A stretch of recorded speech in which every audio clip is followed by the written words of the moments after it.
Hi friends, இன்றைக்கி பார்த்தீங்கன்னா காலையில் 7 மணிக்கு தான் எந்திரிச்சு காஃபி அடுப்பில் வச்சுட்டு இங்கே ஒருத்தனை பார்த்தேன்னா மணி 7க்கு மேலே ஆயிடுச்சு. வெளியில் பப்பரப்பேன்னு வெயிலை காமிச்சிட்ருக்கு. அதனால் அவன் உறங்கிட்டு தான் இருந்தான். வெளியில் தயிர்காரங்க வந்துருந்தாங்களா, ஒரு 10 ரூபாய்க்கு தயிர் வாங்கி வச்சுட்டாங்க வீட்டுக்காரங்க. ஏன்னா வெயில் ஓவராக அடிக்கி, காலையில் வெயில் மழை பெஞ்சதுக்கு அதுக்கும் நிறையா வெயில் அடிக்கி, அதனால எனக்கு தயிர் தான் வேணும் அப்படின்னு சொல்லிட்டாங்க. சரி அப்படின்ட்டு ஒலை வச்சுட்ருந்தேன். அதுலேயுமே அரிசியை போட்டு காய்கறி தான் நறுக்க வந்துட்டேன். பார்த்திங்கன்னா வெந்தய குழம்பும் மாங்காய் ஊறுகாயும் தான் போடுறது ரெடி பண்ணியிருந்தேன். ஏன்னா சீக்கிரம் அதான் முடியும் அப்படின்ட்டு ரெடி பண்ணி வெட்டி வச்சிட்டேன். அதுக்கப்புறம் குழம்புக்கு வந்துட்டு இப்போ தேவையான புளியுமே போட்டாச்சு. ரெண்டுக்குமே காமனான விஷயம் என்னவோ அதெல்லாம் ஒன்றாவே போட்டாச்சு. எண்ணெயுமேவும் குழம்புக்கும் சரி மாங்காய் ஊறுகாய்க்கும் சரி ஒன்று நான் ஊற்றிருந்தேன்.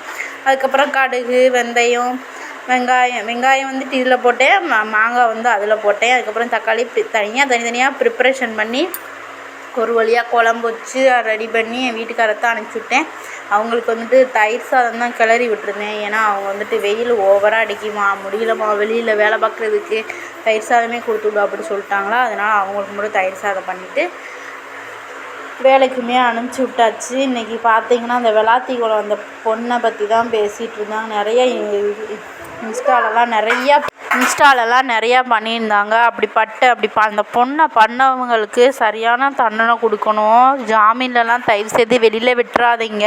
இந்த பொண்ணுக்கு நடந்த மாதிரி நாளைக்கு விட்ட உங்கள் பொண்ணுக்கு நடக்கிறதுக்கு எவ்வளோ நேரம் ஆகும்? தயவு செய்து யோசிங்க. இப்படி கிரிமினலெல்லாம் வெளியில் விட்டு எங்களை பயப்பட வைக்காதீங்க. தயவு செய்து அவங்களுக்கு சரியான தண்டனை கொடுங்க. அதுக்கப்புறம் பார்த்திங்கன்னா என்ன சொல்கிறது, இப்போ நிறையா குற்றங்கள் இப்படி தான் நடந்துகிட்ருக்கு. ஏன்னா இதுக்கு தான் சரியான தண்டனை இல்லையே. இது பண்ணால் சீக்கிரமே பெயிலில் வெளியே வந்துடலாமே. அவங்க சொல்கிற வார்த்தை என்ன இருக்குது, ஜெயில்னு ஒன்று இருந்தால் பெயில்னு ஒன்று இருக்காதா அப்படிங்கிற அளவுக்கு போயிடுச்சு. இப்போ வெளிநாட்டிலலாம் எவ்வளோ பெரிய தண்டனை கொடுக்காங்க பொண்ணை தொட்டுட்டா.